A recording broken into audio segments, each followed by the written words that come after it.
Operasyon po ng bagong Super Health Center sa Urbis, Tondo, Pangasinan na pinaghahandaan na. Para po sa detalye ng balitang yan, kasama natin Idol Kate Dispo.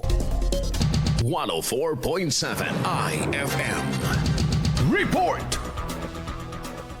Pinaghahandaan ang ganap na operasyon ng bagong Super Health Center na itinayo sa Bayan Urbis, Tondo na inaasang magbibigay ng mas malawak at dekalidad na serbisyong pangkalusugan sa mga residente. Ayon kay Mayor Modesto Moding Operanya, kasalukuyan ang gumagana ang pasilidad ngunit hindi pa ito ganap na operasyonal dahil kulang pa sa ilang kagamitang medikal at kinakailangang health personnel. Gayunman, inaasang madaragdagan ng mga manggagamot sa loob ng taon, kabilang ang isang doktor na permanente maglilingkod sa Super Health Center. Ito po ang kailangan lang natin dito yung medical equipment. Ngayon, mayroon tayo ng pundo for the pag-upgrade ng lahat ng medical equipment. Mayroon po tayong pundo rito. At in fact, may inisya na po tayo na mga empleyado dito. Meaning, nagpapangsyon na ito pero kulang pa tayo ng mga medical equipment.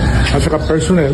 Kaya by next year, mag-recruit po tayo ng isang plantila ng isang doktor para may kasama doktora Kate Liguanan. Nabatid din na tuwing Lunes hanggang Miyerkules ang kasalukuyang operasyon ng pasilidad, katuwang ang mga barangay health workers sa pagbibigay ng mga pangunahing serbisyong medikal. Kabilang sa mga pasilidad ng Super Health Center ang laboratory, treatment room, labor room, delivery room, x-ray room at maayos electrical at water supply na inaasang makatutulong sa mga epesyenteng pagbibigay ng serbisyong pangkalusugan. Samantala, sinabi ni Barangay Captain Elizabeth Rico ng Barangay Batangkawa kung saan itinayo ang Super Health Center na malaki ang pakinabang ang naturang pasilidad hindi lamang para sa mga residente ng Urbis, Tondo, kundi maging sa mga karatig bayan ng mga ngailangan ng serbisyong medikal. May tutulong dyan.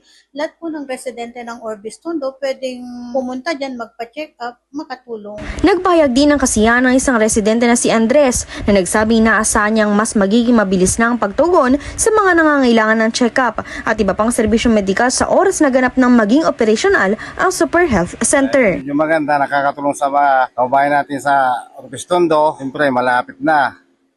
Madaling puntahan, di ba? Kasama mo mula rito sa IFM Dagupan, ako po si Idol Kate Dispo. Tatak, IFM.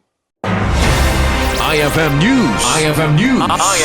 IFM News.